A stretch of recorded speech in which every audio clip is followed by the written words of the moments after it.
나라를 일본에 빼앗기는 경술국치가 일어난 1910년 만해 스님은 승려도 결혼하는 게 마땅하다는 내용이 담긴 건백서를 통감부에 보냈습니다.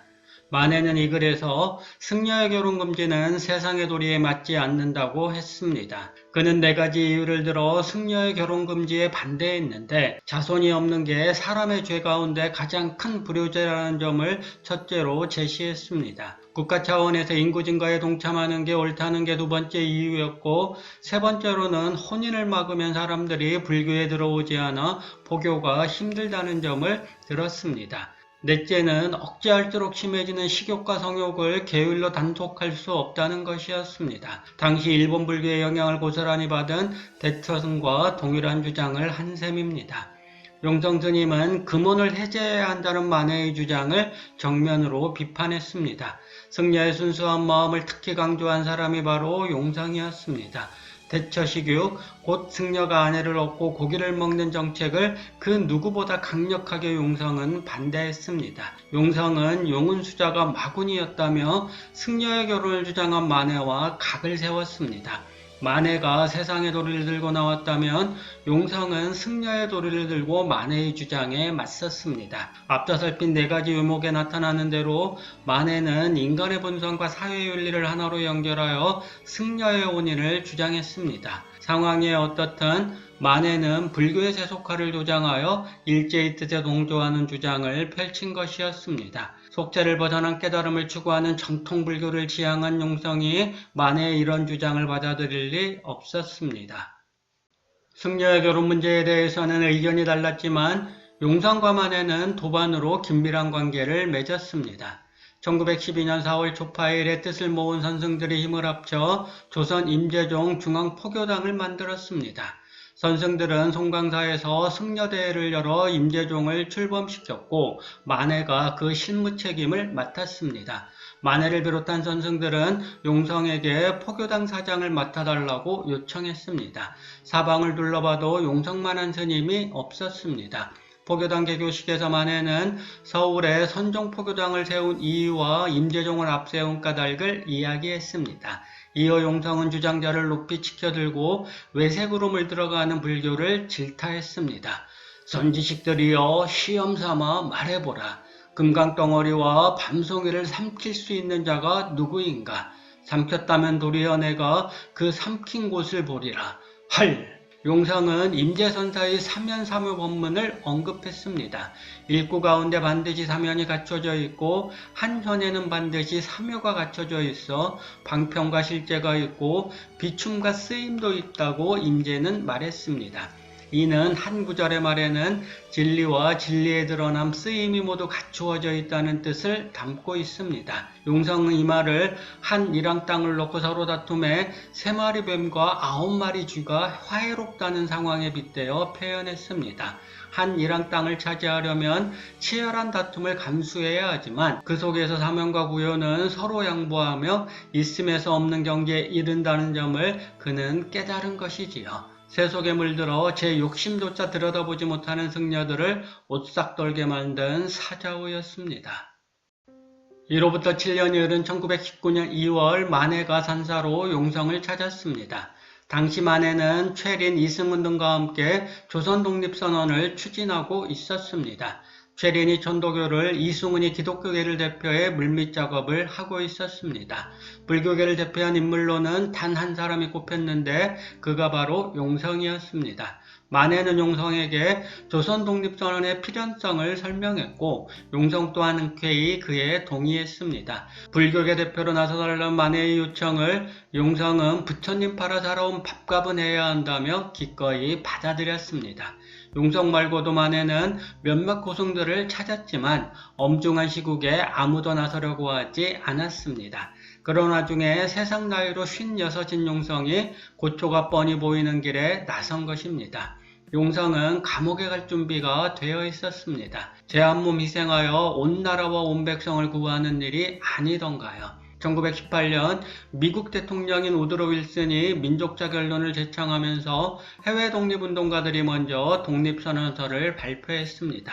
박은식, 김좌진, 신태호, 안창호, 조소왕 등의 뜻을 모아 양력 2월 1일에 독립선언을 외쳤고 7일 후인 2월 8일 일본 도쿄의 유학생들이 조선기독교 청년회관에 모여 조선청년독립단 이름으로 선언서를 낭독했습니다.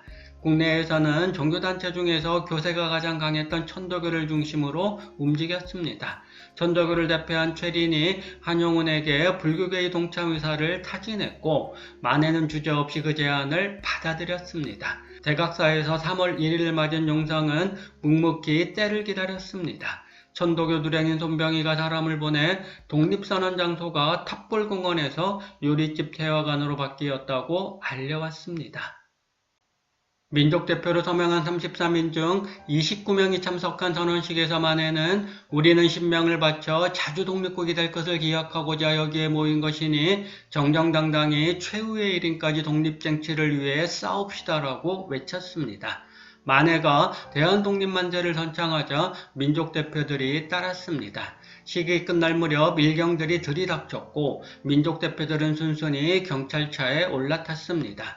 거리는 이미 대한독립만세를 외치는 사람들로 들끓었습니다. 전 민중들이 들고 일어나 대한독립만세를 외쳤습니다. 경찰차에 탄 채 그 장면을 지켜보던 만해는 눈시울이 뜨거워졌습니다. 한 사람이 제지당하면 다른 사람이 뒤이어 만세를 불렀습니다. 눈물을 비오듯 흘리며 만해는 남녀노소 누구나 만세를 부르는 그 광경을 마음 깊이 새겼습니다. 마포경찰서에서 서대문 감옥으로 이송된 민족대표들은 끔찍한 고문을 당했습니다.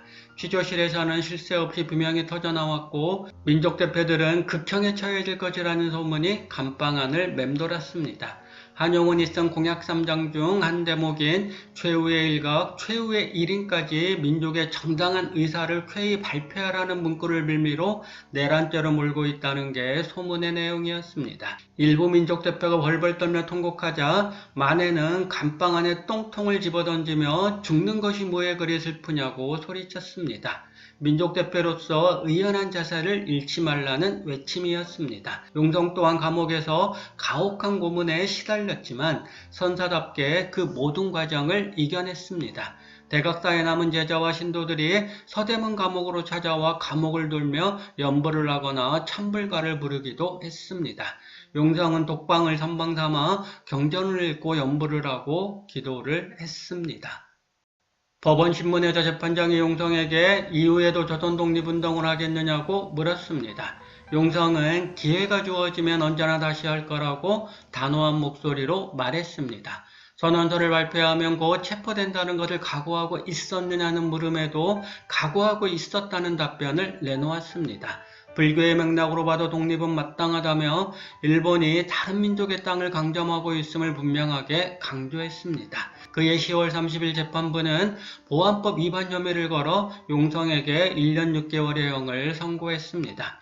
8개월의 조사와 1년 6개월의 형을 합치면 그는 꼬박 2년 2개월을 감옥에 있었습니다. 3일 만세운동이 일어난 얼마 후인 3월 17일 블라디보스토크에 독자적인 정부 조직이 생겼고 9월 6일에는 상해의 대한민국 임시정부가 수립되었습니다. 3일 정신을 이어받아 수립된 임시정부는 민주공화제를 내외에 천명했습니다. 3일 정신을 이어받은 상해 임시정부를 용성은 각별한 마음으로 챙겼습니다. 사나이를 굶고 걷기며 아껴 모은 돈을 독립자금으로 보내기도 했고 농장 등을 운영해 비밀요원에게 군자금을 전달하기도 했습니다. 각설이 차림의 요원이 내민 양철통 밑에 돈을 넣고 그 위에 밥을 깔아 보냈다고 전해집니다. 일본군의 감시가 심한 때였으므로 발각되면 목숨을 부지하기 어려웠습니다. 해방 후 임시정부 요원들이 종로 봉익동 대각사에 들러 용성의 영정 앞에 향을 자르고 고개를 숙였습니다. 그날 밤 열린 봉영의 만찬 자리에서 김구는 용성 선사께서 독립자금을 보내주지 않았다면 정부 운영을 하기 어려웠을 것이라고 말했습니다. 용성은 일본의 침략 행위를 자비심을 잃은 행위로 규정했습니다. 애국심이라는 말로 그의 독립운동을 평가할 수 없다는 말입니다. 전쟁은 묻생명을 도탄에 빠뜨립니다. 불구덩이에 빠진 중생들을 살리기 위해 용성은 주저없이 독립운동의 길로 뛰어든 셈입니다. 만해 한용운이라고 다를까요? 용성과 만해는 이후 나란히 수행에 몰두했습니다. 1925년 용성은 도봉장 망울사에서 만일 참전 결사를 결정했고 만해는 오세암에서 집필활동에 몰두했습니다. 한편으로 용성과 만해는 포기활동의 중요성을 그 누구보다 잘 알고 있었습니다. 부처의 가르침이 제대로 알려지지 않은 상황이니 당연했습니다. 한문으로 된 경전을 한글로 번역해 묻 중생들이 불경을 편히 대하는 게 필요하다는 판단 아래 두 사람은 역경의 중요성을 강조했습니다. 용성과 만해는 독립운동가이기 이전에 깨달음을 얻은 선사였습니다. 선사는 자비로운 마음으로 묻생명을 들여다봅니다.